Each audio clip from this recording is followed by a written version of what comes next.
y'all. Welcome back to Between Sessions. My name is Ebony Harris. And I'm Elisa Bokeen, and we are two brown chicks changing the face of therapy on both sides of the couch. Welcome back. We are back again. I feel so good because I'm like, okay, we got a groove. We've been kicking them out every week. Yes. So we are back again with Dr. Nikki, and we're excited to have her on today to talk about sex. Me and Elisa's favorite topic. So I'm going to let Elisa introduce her, but I'm so excited to have you with us today. Yes. So please welcome Dr. Nikki Coleman. She is a licensed psychologist, a psych pack credentialed therapist, and she's here. We're lucky we got her here in H-Town. Yes. She is also a faculty member in the counseling psychology program at the Carnegie Range, University of Houston. She was there from 2005 to 2019, which is when I met you, right? Mm-hmm. That's what I was lucky that I got to meet you during that time. Dr. Nikki Knows is her private practice here in Houston, Texas, where she focuses on the relational and sexual wellness of Black folks and racial equity consultation, and she does training for small to mid-sized organizations. Can we just applaud the work that you do that is so needed? Thank you. Thank you for being here with us, Dr. Nikki. I'm so excited to be here. Thank you for having me. I've been following the podcast for a long time, and I was like, I want to be on there one day, and now I'm on here one day. And you know, we actually years back, I think I'm trying to think how many years back it was, maybe like 4 or 5 years ago, we did a whole changing the face of therapy webinar back in the day. Yes. You were with us that time too. So, you know, this is someone I love, also colleague, friend. And so I'm excited that people are going to be able to hear. We're going to be talking about sexual wellness, pleasure, racial equity, all of these things that you are an expert on. But tell us a little bit more about the work that you do with your clients on a day-to-day basis. Sure. So my practice is, as we said earlier, focused specifically on Black women, couples, and I have a handful of Black men who are looking to really clear out a lot of old. Can I cuss? Is this yes? Stuff? I was gonna say, but that's what it is, right? Clear out a lot of stuff they've been carrying about who they are allowed to be as relational beings, who they're allowed to be as sexual beings, and they're at a place in their life where it's not allowing them to really thrive and be in relationship in a way that feels whole and healthy and affirming for them. And so that's what we work on. And so I work with Black folks across the age spectrum, across the gender identity spectrum, across the sexual orientation spectrum, but there's a common theme. And in particularly with the Black women I work with, what I find is there's been a lot of socialization, a lot of support and encouragement for them to develop their education and their career and really sort of how they show up in the world on these indicators of success, but very, very little socialization, nurturing support around the internal stuff, about how to navigate relationships, about how to even be aware of what their needs and wants are, about how to even communicate their sexual needs, how to be in relationship when there's difficulty or conflict, all of these things. It's like that whole part of themselves never got developed. And now here they are, and they're this really disconnected state of, I'm killing it at work, in my career. I look great out in the world. Internally, I really feel like I don't know what I'm doing. Or internally, I feel really lonely or disconnected. And I'm not sure if this is normal. Does it have to stay this way? All of that sort of stuff. And I love doing this work. I love it. I love it. Yeah. We can definitely relate to that because it is such an important part of being able to be balanced. And I know Ebony and I both have seen that in our own practices where you have, again, the people that's like, I've got everything going for me. I got all of the things. I'm doing all the things. And yet when I find myself in these emotional, intimate, sexual spaces of my life, I'm overwhelmed. I don't know what to do. And part of what we know is that a lot of that is impacted by the messages that we've heard, Yes. the beliefs that we have, and the stereotypes that are out there. So maybe we could start there. And can you tell us about how some of these sexual stereotypes about Black folks really impact the ability to show up in our romantic relationships in a positive way? Yeah.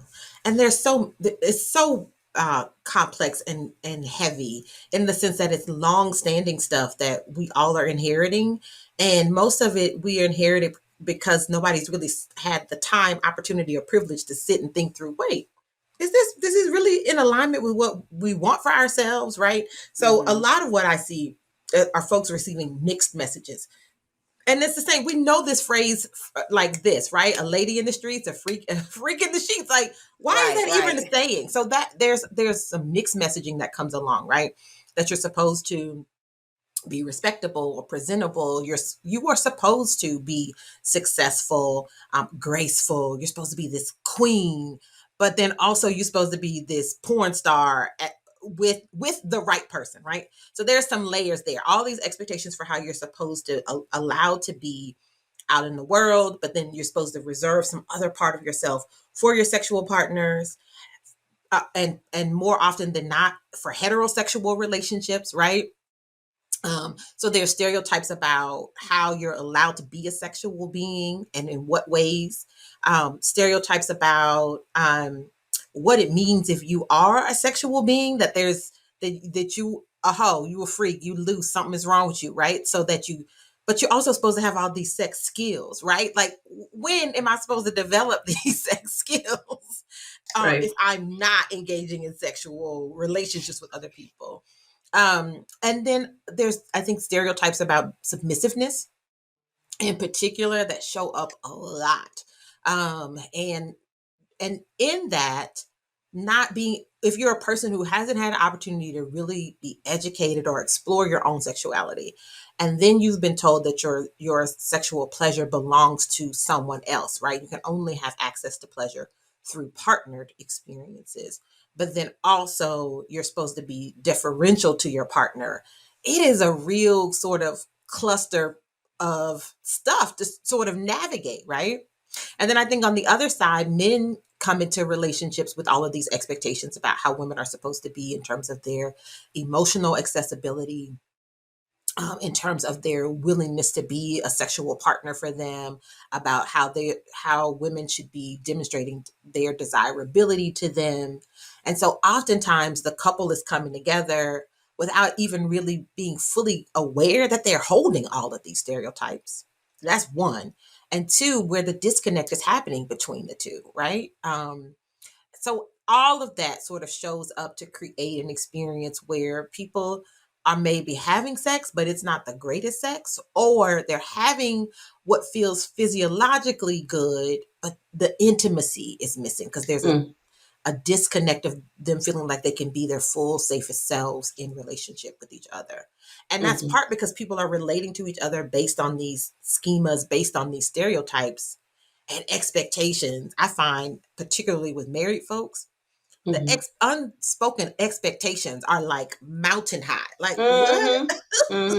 And so then, years in, time after time, either the sex starts to drop off or there's just conflict that's happening. And so it doesn't feel good to want to be engaged. So a big part of the work, I think, is getting clear about who you are as a sexual being outside of what you've been told is acceptable, what you've been told is appropriate. And learning how to then integrate that with all these other wonderful and amazing parts of yourself. But that takes intentionality. Sure. Yeah. It's interesting because as you're talking, of course, I'm thinking about the couples I work with. And two things you said that I think really resonated is the idea of like the weight that we carry from the pressures, from the socialization, from religion and family and all these different areas that have told us what we're supposed to be or how we're supposed to be when it comes to partnership, when it comes to sex and all of that. So I think trying to declutter and understand like what's mine and what's everybody else's is extremely important. And Right. then I also thought about when you were saying the disconnect, a lot of times some of the stereotypes I hear about is for women, there's this, well, when you get a partner that you trust and get married, then you get to explore all of this. Whereas for men, they're supposed to explore all of this before they get married. And so then when they get together and the woman is like, okay, finally, I get to kind of like, what is it, wave my freak flag or whatever. I get to like open up and try different things, all of that. And the other person's like, well, no, this is my wife. That's not the vision I have of my wife, or, you know? And so I think that it's just so many different things that really stop us from being able to truly connect with our partners in a way that feels authentic, because we're trying to fit into all these roles and expectations. Absolutely. Right. And internalizing those expectations, because that's a lot of what I see in the work that I do, when people come in and they really feel like they're failing in some way at their relationships, in their sex life. They feel like they're failing. And so when we get to talking and you start to learn about the expectations that they have about what their bodies are supposed to do, about what their sex life is supposed to look like. And so a lot of that is being able to even identify, like, where did you get this message? Where did you get this idea that this is what it was supposed to be like? Or because when we don't meet those expectations, we start to question ourselves, like, is something wrong with me? Is something wrong with my relationship? You know, we're supposed to be swinging from the chandeliers every night. And it's like, you probably won't be, right? But again, and those stereotypes, right? Because I think, you know, even being a Latina, you know, it's like you, in one hand, you're taught to be this very docile, subservient, you know, pure individual. And then you see the sexualization. Just turn on like the Spanish news, you know, and you can see that women are sexualized, but it's like, it's not for you, it's for the entertainment and for the, what's the word that I'm looking for? It's for other people, right? It's not for you. So again, all of these stereotypes, how we internalize them, and sometimes they're just so embedded in us that we're not even aware that this is what we're operating on. Absolutely. They're sometimes so embedded, like they're almost synonymous. Like being a Black woman is, being a Latina is, versus saying, no, I hold these identities and this is what feels good on me. This is what I want to explore. And there's so much. So all of this for me is another layer that we didn't talk about just directly. Is like the white gaze. A lot of these performances, these expectations, these stereotypes that we have are in relationship to white supremacy, right? This whole idea of respectability, this whole idea of sort of like, in heterosexual pairings, that the man is dominant and the woman is submissive. That's not really of our cultural lineages. If we really start to look back at our roots and our indigenous cultures, which were way more egalitarian, way more harmonious. Sex was not shamed. Sex was normal. Bodies of all sizes and shapes were celebrated, and not anything for us to be ashamed of. So part of us is like unpacking this stuff that's not literally not ours. Right. And it's taking up all of this space in our heads. And the part that you talked about a second ago, at least in terms of failure, what I see is like shame. I don't know how to navigate my understanding of what being a good woman is versus how I feel.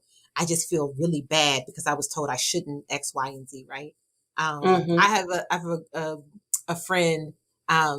She's Mexican American. She identifies as Chicana. And I was talking on a podcast at one point about something, and she texted me. She was like, "You know, we don't do oral sex. Like, we don't do that." And I was like, "Girl, what?" And she was like, "It's we? nasty. We don't do a whole segment of women out here, and y'all just not doing oral. What?" She was like, "No." And I was like, "Whoa." I don't know who we is, but Lisa said, "Oh, learning something new." That can't be true. But there's a stereotype, right? There's a cultural vestige there. Yeah. I would imagine it's a colonizer idea, right? It's not an indigenous idea. Absolutely. Right. That's that was what was coming to my mind when we were talking about that. That was the first thing, is how these stereotypes, how they impact us, and also what it means to decolonize our sexuality, Yes. right? Like, and these are just conversations that I feel like more of us need to have to even understand why so many folks struggle in these areas. Yes. Yes. Yeah. I'm curious, like, so we talked about some, of the stereotypes and how they do disconnect us, right, and impact our relationships. What are some of the most prevalent, harmful, the ones that you hear a lot that feel like they really are truly like, we have to get a handle on these because these are really causing more issues? Yeah, so the two things that come up for me. So one is just about Black women in particular just having a sexual life, right? Like this whole concept around body count makes me want to just throw the whole internet away, right?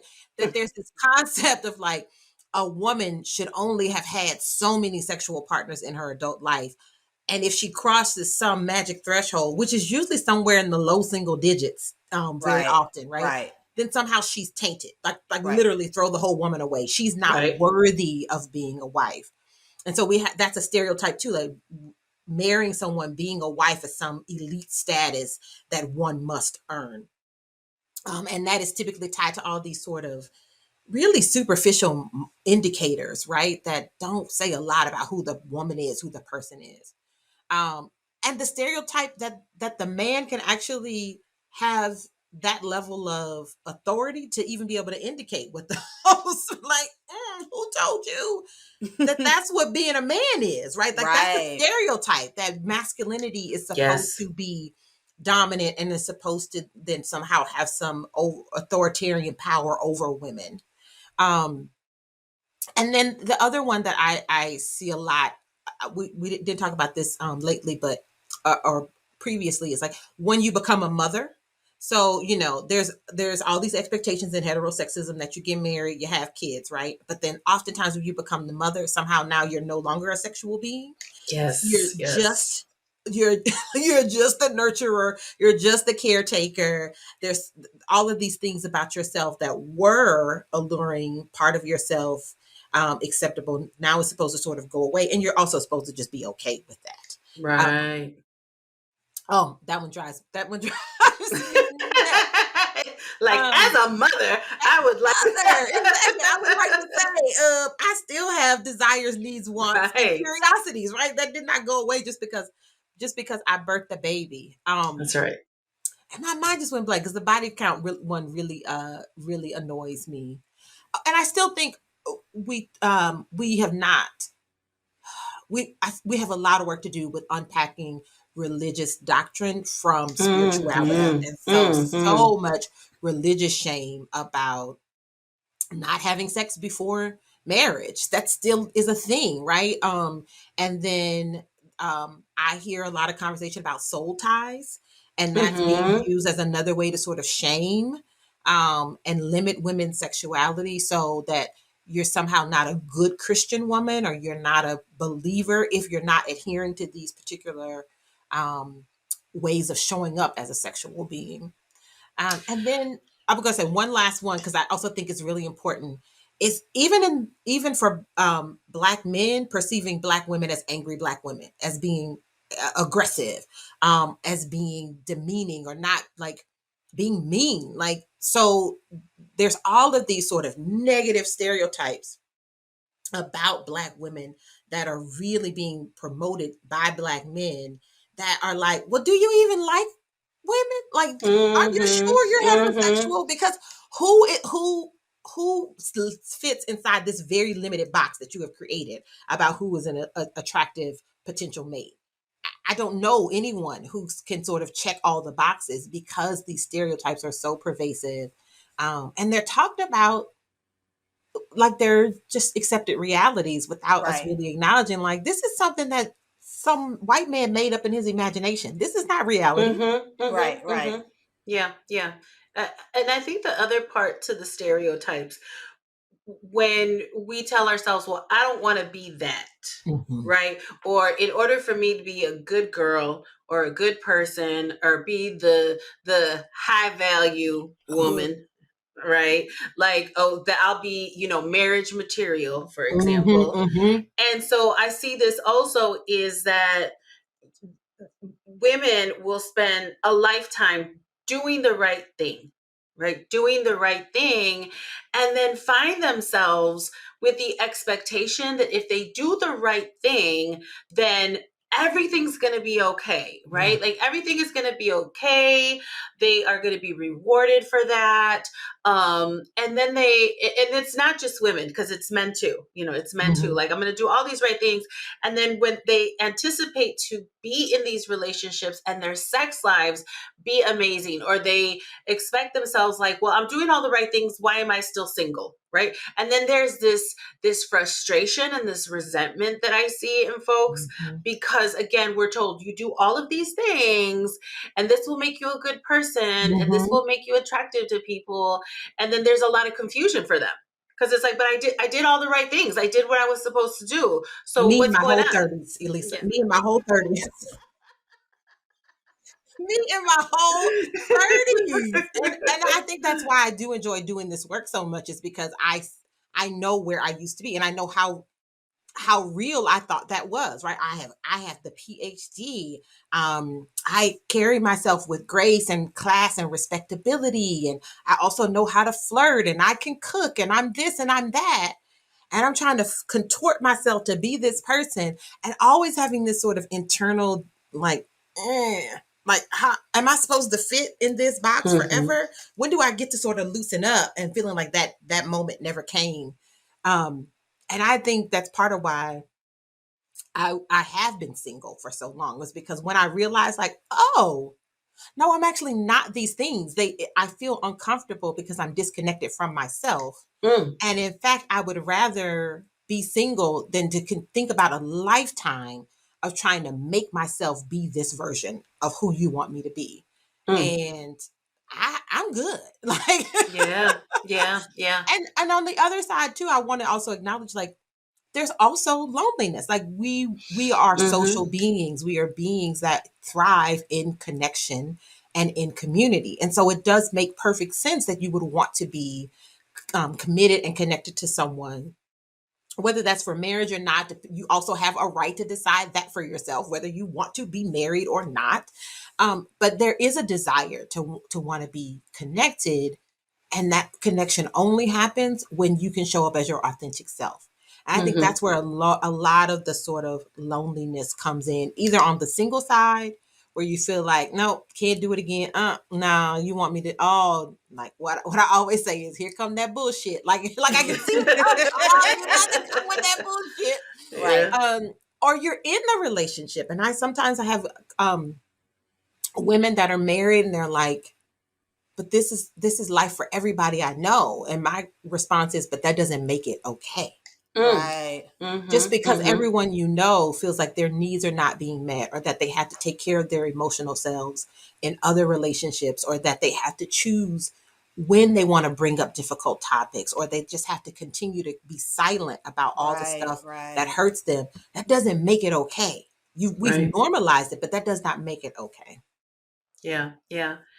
We're talking about how some of these messages that are often cultural, also cultural messages, and we hear it within our community. And I want us to talk also a little bit about, on this even greater level. We're talking. You said something there about, like, something about our rights. Something about our rights, and so it kind of brings me to our next question, which, when we're thinking of this on this macro level, we're thinking of Black folks, we're thinking of brown folks, right? We're thinking of Indigenous folks. How does structural racism and limited reproductive rights, like, how does that impact our ability to have positive sex lives? It in all the ways. In all the ways, in part. So I think a lot about, for me, I think a lot about the intersection of heterosexism, capitalism, and patriarchy. And for me, it's they're all really intertwined, because they all support one another. A lot of Black and brown folks issue, like, just fundamental issue, is that we have to work a lot and hard to make a living. Like, we are all caught up in this capitalistic system.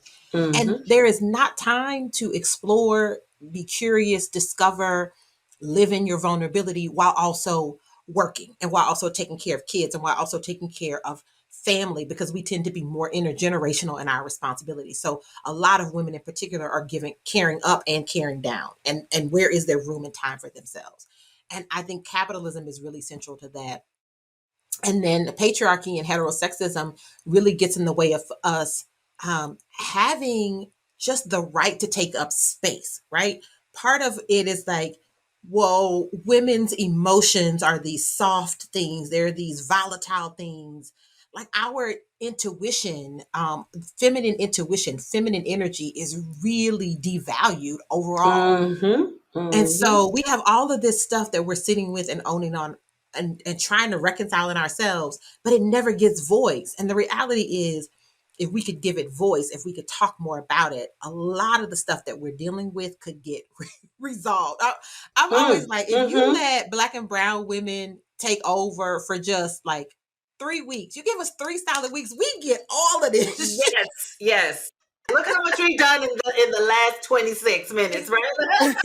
Get it all together.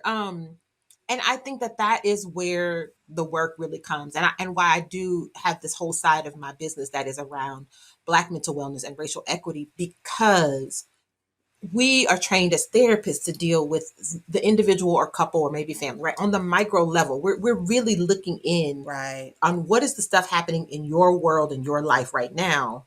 And we don't do a lot to look at how are all these structures that we sit in actually impacting this thing. And I think we have to do a better job on the mental health side with connecting with those folks that are grassroots organizers and that do social justice work and that do political stuff. To like, we need to have more integration and more conversation. Absolutely. Because part of what makes this particular time that we've been in, because the last six years, really 6, has been heavy stuff. And I think part of it is because we are really at this inflection point where all the things that we have been doing and all the ways we've told ourselves we should do, because if we do it right, we'll be okay, it's all crumbling. And we're really in this tension of like, we have to do something different. We have to radically do some different things.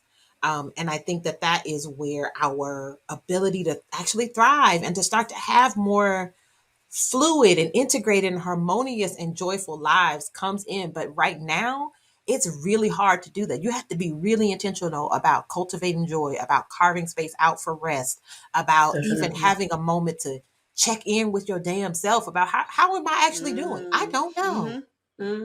Yeah. And sometimes it's not well, right? Like things are not doing well this week, not right? Doing well at all. Lay down in the corner and let y'all handle this for a couple of days. And most of us don't have that privilege. Right. And I think what you said also just now about even how within the mental health community and connecting with other organizations and movements. And I think, yes, because these issues that we're facing, they have to be faced from a collective standpoint. And even within the mental health field, we talk about this regularly, how it is what it's based on is very much the individual, right? Where again, that's not our roots. Black and Indigenous folks have always been about the community, have always been about the collective.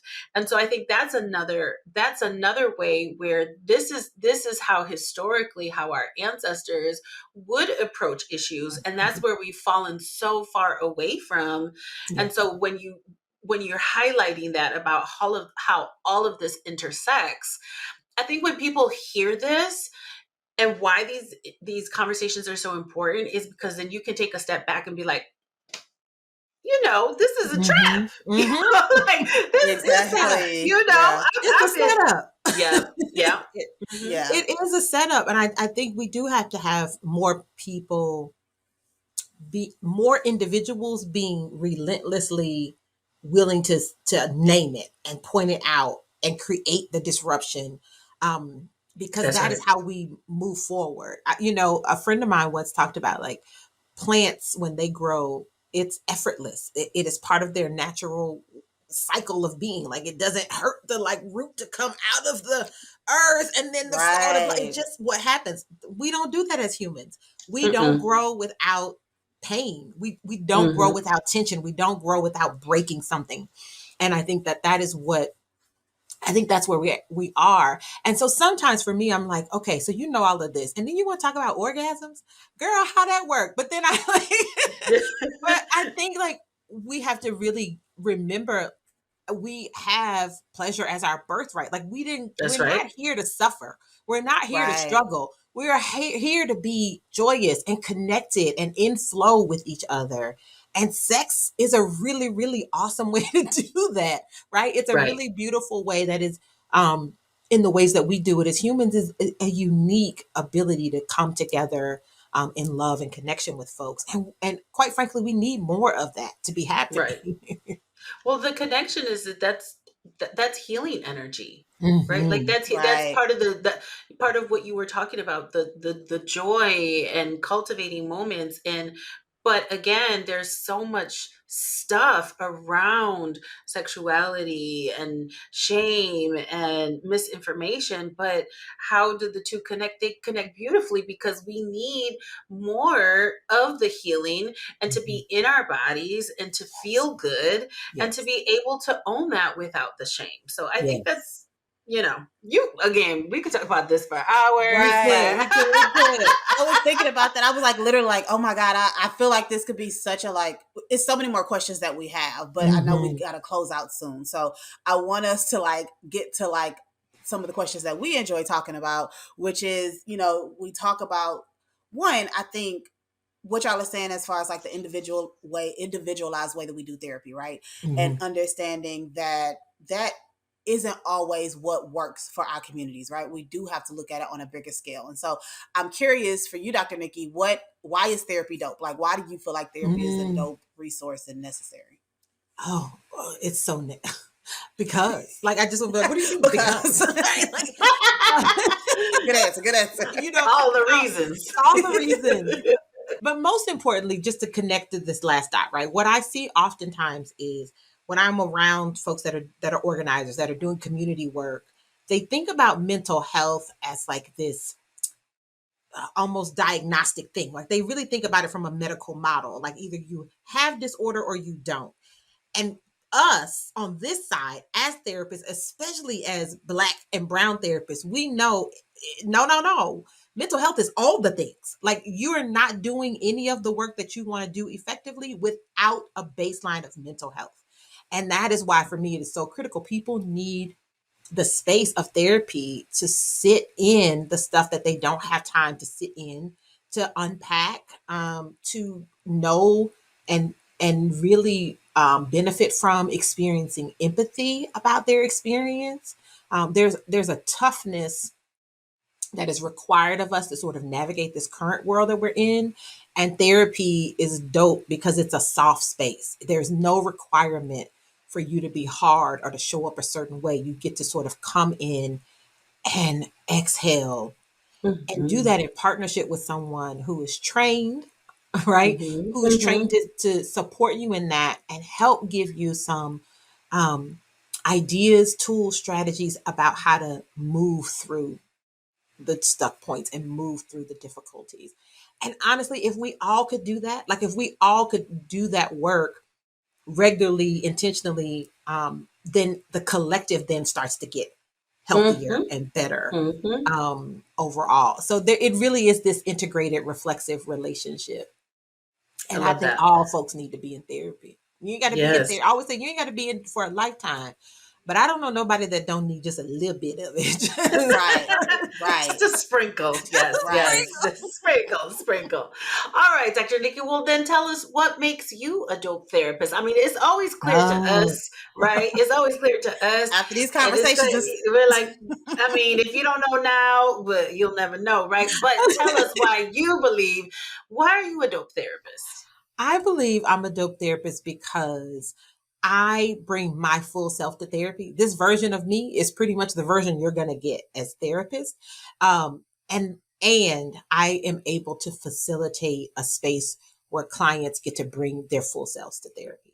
I have a really wonderful innate capacity to be able to see someone in their complexity without judgment. And I think that I see it as a gift and talent that I have. And I know my clients benefit from being able to talk about the parts of themselves that they're not even that happy with, or that's hard for them. And they know they can do that with me and it's going to be okay. And they will not lose esteem from me or care or affirmation from me.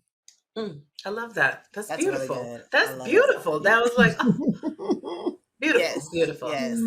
So I'm sure after everyone listens to this conversation, they'll want to know how to find you, how to work with you. So please tell us about everything that you have going on. Awesome. Thank you so much. So you can find me on Instagram. I'm on Twitter, not so much. Twitter scares me. I'm gonna be straight up. I don't ever want the backlash of Black Twitter, but I it gets serious. Serious on Twitter. But you can find me on Instagram and Twitter at Dr. Nikki Knows, DrNikkikinows. That's also my website, www.drnikkiknows.com. And you can also find me on TikTok. I'm over there in the jungle of TikTok. And over there, it's a whole different animal over there. Yep. I was like, you talking about Twitter? You're very active on TikTok. I'm very active on TikTok. It's the wild, wild west out there. It is, Lisa. I'm always like, what we gonna get today? And so I'm on TikTok at Dr. Nikki Sex Therapist over there. And then if you want to work with me, which I am accepting new clients, accepting new individual clients. I don't know when this will air, but it'll probably still be true. I'm taking a break from couples. I needed a minute to couples work is hard. But you can book a consultation with me through my website. Go to my booking calendar on my website, but you can always shoot me a DM on Instagram and I will direct you to where you need to go. And then if therapy is not the thing for you, or that's not what you feel like you need, I also am building a pleasure pursuers community on my website. It's a membership-based page on my website that it's private, it's protected, and it's a space for Black and brown women to just come and talk about these stereotypes and this internalized stuff that they have and be affirmed in being a sexual being, be affirmed and being a person who pursues pleasure as a part of their way of being. So those are all the different ways that you can connect with me. I'm probably forgetting a couple things, but those are the primary ones that you can engage with me with. Love it. This has been so wonderful. Yes. This has been great. Thank you. We really appreciate you for joining us. This is such a good conversation. And Elisa and I both knew that this would be like, we are going to want to talk forever. So we'll probably invite you back sometime soon so we can have more of these conversations. Yes. We really cannot talk about this stuff enough, honestly. It's so needed. So it's true. Very much needed. And so make sure that you follow her, reach out, all of that. We'll have the contact information down in the description box. Thank you all for joining us. Follow us across social media at Melanin and Mental Health, Melanin Health on Twitter, and head over to melaninandmentalhealth.com to find a therapist. If you're looking for a dope therapist, our merchandise, previous podcasts, all the things are over there. And make sure that you like, subscribe, share the podcast, and we will talk to y'all next time. Bye y'all.